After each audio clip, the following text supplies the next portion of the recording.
I think of the progress that she's made in the last 2 years, and it's really remarkable.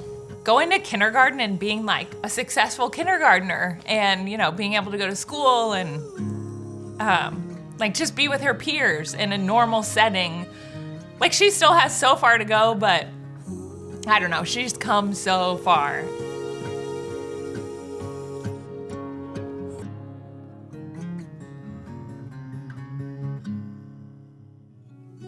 Samantha is our oldest child. She is a really vivacious personality, but she's always been a little bit cautious and a little bit reserved. Samantha was born with a genetic condition called thumb hypoplasia, where she was missing tendons in one of her thumbs. We had surgery to correct the issue when she was about 18 months old, but the surgery itself was not enough to fix the problem because she had missed out on so much of that crucial development. Audie is our little mystery child. She's our little puzzle. We found out when she was a year old that she had a rare chromosome diagnosis.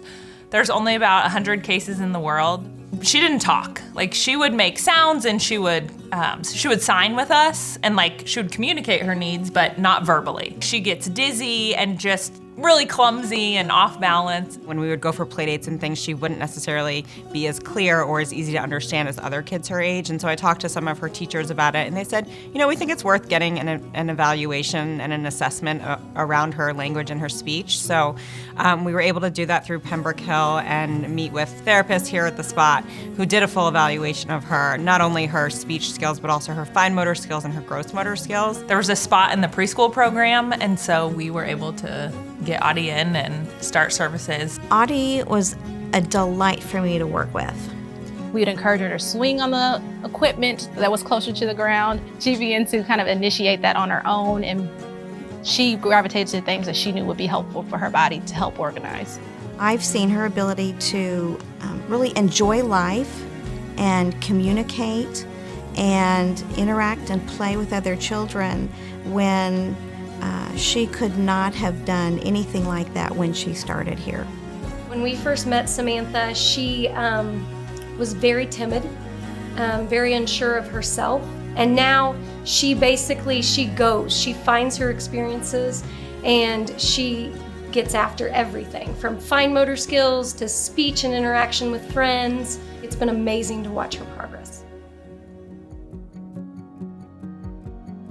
I've been with the Children's Spot almost 34 years. I have been working here as a speech pathologist for all of those years, but in March of this year, I took on a management role. So I just started that at the time that the community was starting to shut down and began learning that new role in a very different kind of environment.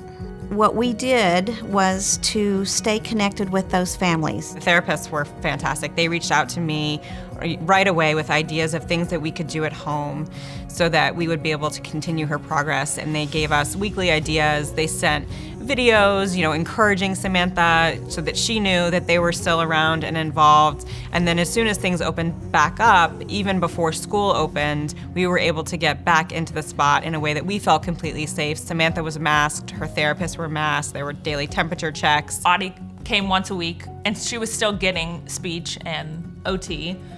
And just so many precautions put into place, we felt really safe. She really didn't miss a beat. She did not regress. She was so proud of the progress she'd made on her own, but still being able to come back and have that face-to-face connection with a therapist was really wonderful. We were actually pushed along this year with the help of all of you out there that support us. And for a family, when we can offer scholarship, that's an amazing thing for them, not only to have at that very moment, but 20 years down the line. They were so dedicated and, helped us out and gave us a scholarship so that Audie could be here. And so we just thank you, personally, to all those donors, that have given and still give. It's incredible, and you are changing lives. Her writing and her ability to hold a pencil or a crayon is so improved, and she loves to write. So one of her cousins' names is Nora, and she was able to write Nora, N-O-R-A, on a piece of paper that she had drawn a picture of, and we sent it in the mail. My in-laws were so impressed that that was actually her handwriting, and that we had moved past mommy having to write it and then her trace it, or me writing the dots and her tracing it. I remember one day, like, we were downstairs and all of a sudden we like heard something and we're like, what is happening? And she had got Google to play We Will Rock You, the Queen song. For the longest time, she couldn't activate Google because you have to say, hey Google, or okay Google.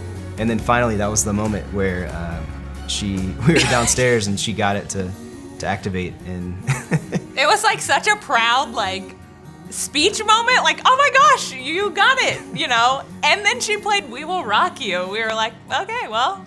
We Will Rock You, I think, was the top. I think it was the #1 played song on Last your year. playlist.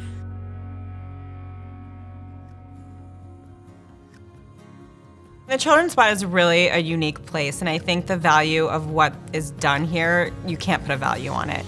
The confidence that it inspires in kids is incredible. It goes beyond learning specific skills and beyond academics. Everybody who's here, from the person who welcomes you when you first walk in the door to the therapists who work one-on-one with your kids, everyone wants to see that best version of your child, and that's really special as a parent because that's what you want to.